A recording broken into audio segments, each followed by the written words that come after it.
ऊरु पूजयामि। विकटाय नमः। कठिं पूजयामि। गुहाग्रजाय नमः। गुह्यं पूजयामि। महत्तमाय नमः। मेढ्रं पूजयामि। नाथाय नमः। नाभिं पूजयामि। उत्तमाय नमः। उदरं पूजयामि। विनायकाय नमः। वक्षस्थलं पूजयामि। पासच्छिदे नमः। पार्श्वे पूजयामि। हेरम्बाय नमः। हृदयं पूजयामि। कपिलाय नमः। कण्ठं पूजयामि। स्कन्दाग्रजाय नमः। स्कन्दौ पूजयामि। हरसुताय नमः। हस्तान् पूजयामि। ब्रह्मचारिणे नमः। बाहून् पूजयामि। सुमुखाय नमः। मुखं पूजयामि। एकदन्ताय नमः। दन्तौ पूजयामि। विघ्नहन्त्रे नमः। नेत्रे पूजयामि। शूर्पकर्णाय नमः। कर्णौ पूजयामि। फालचन्द्राय नमः। फालं पूजयामि। नागाभरणाय नमः। नासिकां पूजयामि। चिरन्तनाय नमः। चुबुकं पूजयामि।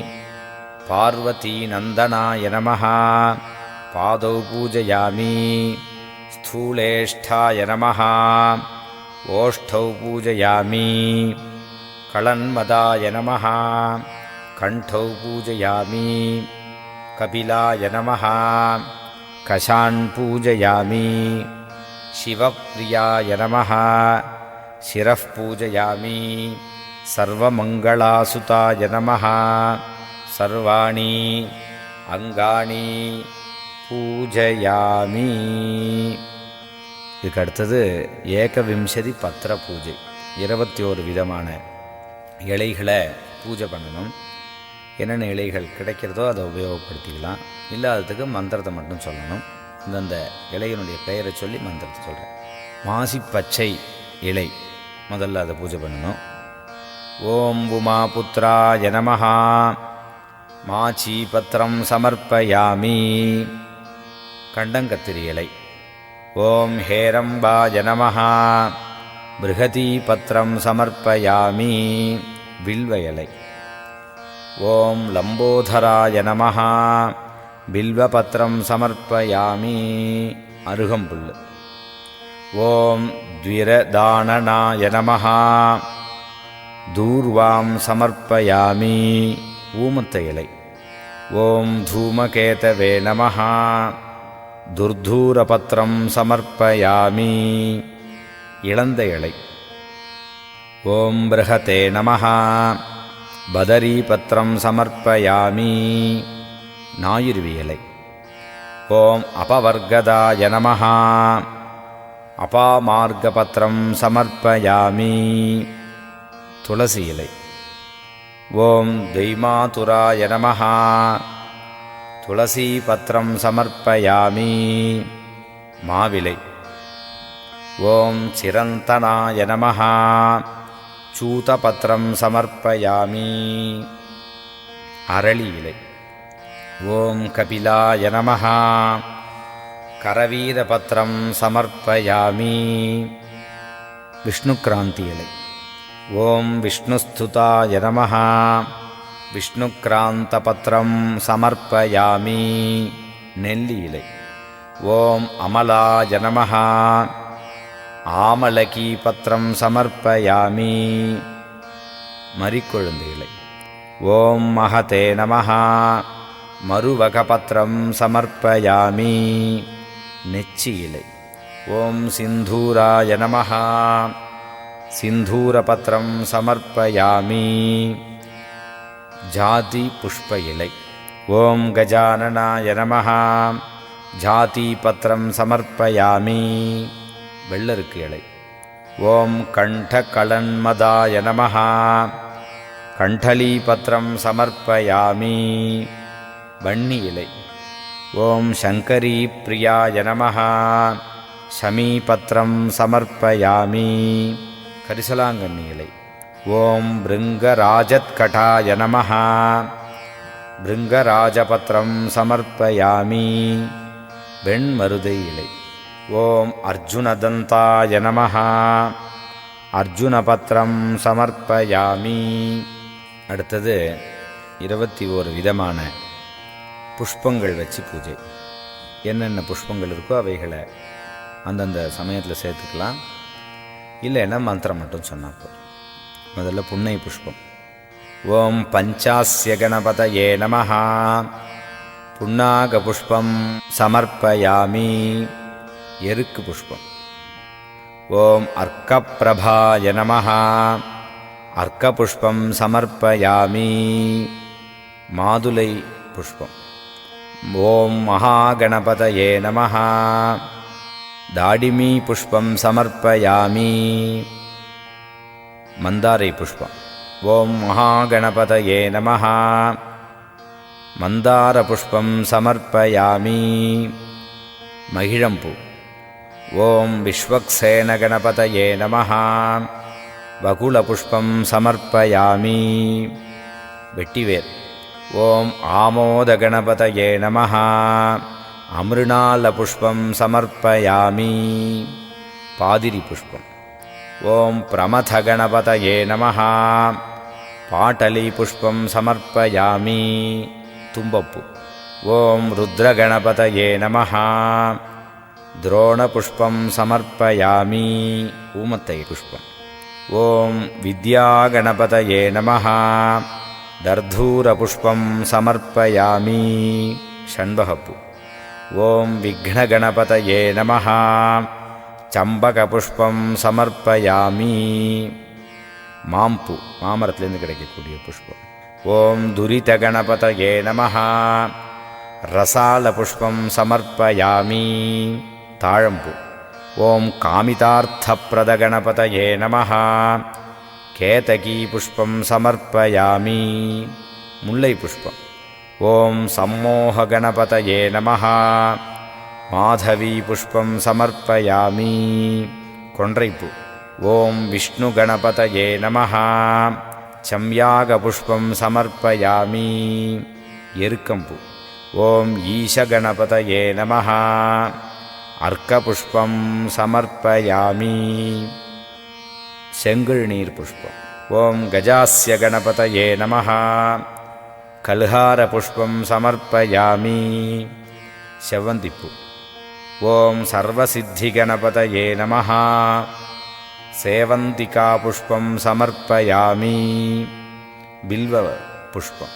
ஓம் வீர கணபதயே நமஹ.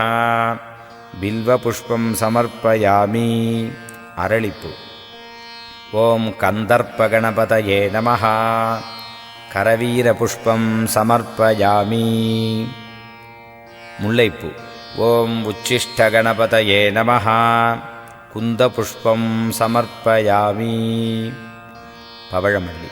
ஓம் பிரம்ம கணபதயே நமஹ. பாரிஜாத புஷ்பம் சமர்ப்பயாமி. ஜாதிமல்லி. ஓம் ஞான கணபதயே நமஹ.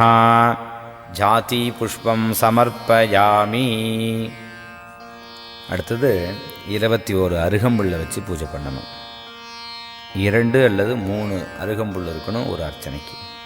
ஓம் கணாதிபாய நமஹ. தூர்வாயுக்மம் சமர்ப்பயாமி. ஓம் பாசாங்குஷதராய நமஹ. தூர்வாயுக்மம் சமர்ப்பயாமி. ஓம் ஆகுவாஹனாய நமஹ. தூர்வாயுக்மம் சமர்ப்பயாமி. ஓம் விநாயகாய நமஹ. தூர்வாயுக்மம் சமர்ப்பயாமி. ஓம் ஈஷபுத்ராய நமஹ. தூர்வாயுக்மம் சமர்ப்பயாமி. ஓம் சர்வசித்திப்பிரதாய நமஹ. தூர்வாயுக்மம் சமர்ப்பயாமி. ஓம் ஏகதந்தாய நமஹ. தூர்வாயுக்மம் சமர்ப்பயாமி. ஓம் இபவக்த்ராய நமஹ. தூர்வாயுக்மம் சமர்ப்பயாமி. ஓம் மூஷிகவாஹனாய நமः. தூர்வாயுக்மம் சமர்ப்பயாமி. ஓம் குமாரகுரவே நமः. தூர்வாயுக்மம் சமர்ப்பயாமி. ஓம் கபிலவர்ணாய நமः. தூர்வாயுக்மம் சமர்ப்பயாமி. ஓம் பிரம்மச்சாரிணே நமः. தூர்வாயுக்மம் சமர்ப்பயாமி. ஓம் மோதகஹஸ்தாய நமः. தூர்வாயுக்மம் சமர்ப்பயாமி. ஓம் சுரஸ்ரேஷ்டாய நமः. தூர்வாயுக்மம் சமர்ப்பயாமி. ஓம் கஜநாசிகாய நமः. தூர்வாயுக்மம் சமர்ப்பயாமி. ஓம் கபித்தபலப்பிரியாய நமः. தூர்வாயுக்மம் சமர்ப்பயாமி. ஓம் கஜமுகாய நமः. தூர்வாயுக்மம் சமர்ப்பயாமி. ஓம் சுப்ரசன்னாய நமः. தூர்வாயுக்மம் சமர்ப்பயாமி. ஓம் உமாபுத்ராய நமः. தூர்வாயுக்மம் சமர்ப்பயாமி. ஓம் ஸ்கந்தப்பிரியாய நமः. தூர்வாயுக்மம் சமர்ப்பயாமி. அடுத்தது ஸ்ரீ விநாயக அஷ்டோத்திர சதநாமாவளி பூஜை. 108 அர்ச்சனைகள் பண்ணணும். புஷ்பங்களோ அக்ஷதையோ பத்திரங்களோ இவைகள் ஏதாவது வச்சு பண்ணலாம். ஒரு மந்திரங்களாக சொல்லி சுவாமி பாதத்தில் போட்டுட்டே வரணும்.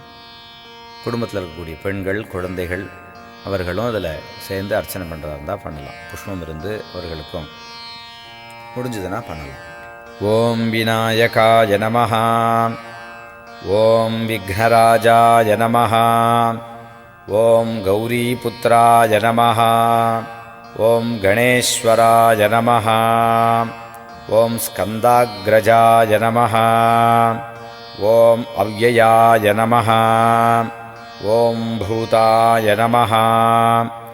ஓம் தக்ஷாய நமः. ஓம் அத்யக்ஷாய நமः. ஓம் த்விஜப்ரியாய நமः. ஓம் அக்னிகர்ப்பச்சிதே நமः. ஓம் இந்திரஸ்ரீப்ரதாய நமः. ஓம் வாணீப்ரதாய நமः. ஓம் அவ்யயாய நமः. ஓம் சர்வசித்திப்பிரதாய நமः. ஓம் சர்வதனயாய நமः. ஓம் சர்வரீப்ரியாய நமः. ஓம் சர்வாத்மகாய நமः. ஓம் சிருஷ்டிகர்த்ரே நமः. ஓம் தேவாய நமः. ஓம் அநேகார்ச்சிதாய நமः. ஓம் சிவாய நமः. ஓம் சுத்தாய நமः. ஓம் புத்திப்பிரியாய நமः. ஓம் சாந்தாய நமः. ஓம் பிரம்மச்சாரிணே நமः. ஓம் கஜானனாய நமः. ஓம் தைமாத்ரேயாய நமः. ஓம் முனிஸ்துத்யாய நமः. ஓம் பக்தவிக்ன விநாசனாய நமः.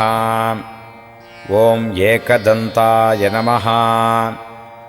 ஓம் சதுர்பாஹவே நமः. ஓம் சதுராய நமः. ஓம் சக்திசம்யுதாய நமः. ஓம் லம்போதராய நமः.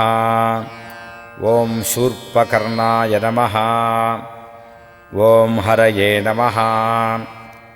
ஓம் பிரம்மவிதுத்தமாய நமः. ஓம் காலாய நமः. ஓம் கிரகபதயே நமः. ஓம் காமினே நமः. ஓம் சோமசூர்யாக்னிலோச்சனாய நமः. ஓம் பாசாங்குஷதராய நமः. ஓம் சண்டாய நமः. ஓம் குணாதீதாய நமः. ஓம் நிரஞ்சனாய நமः. ஓம் அகல்மஷாய நமः. ஓம் ஸ்வயம் சித்தாய நமः. ஓம் சித்தார்ச்சிதபதாம்புஜாய நமः. ஓம் பீஜாபூர ஃபலாசக்தாய நமः. ஓம் வரதாய நமः. ஓம் சாஸ்வதாய நமः. ஓம் கிருதினே நமः. ஓம் த்விஜப்ரியாய நமः. ஓம் வீதபயாய நமः. ஓம் கதினே நமः. ஓம் சக்ரிணே நமः. ஓம் இக்ஷுசாபத்ருதே நமः. ஓம் ஸ்ரீதாய நமः. ஓம் அஜாய நமः. ஓம் உத்பலகராய நமः. ஓம் ஸ்ரீபதயே நமः. ஓம் ஸ்துதிஹர்ஷிதாய நமः.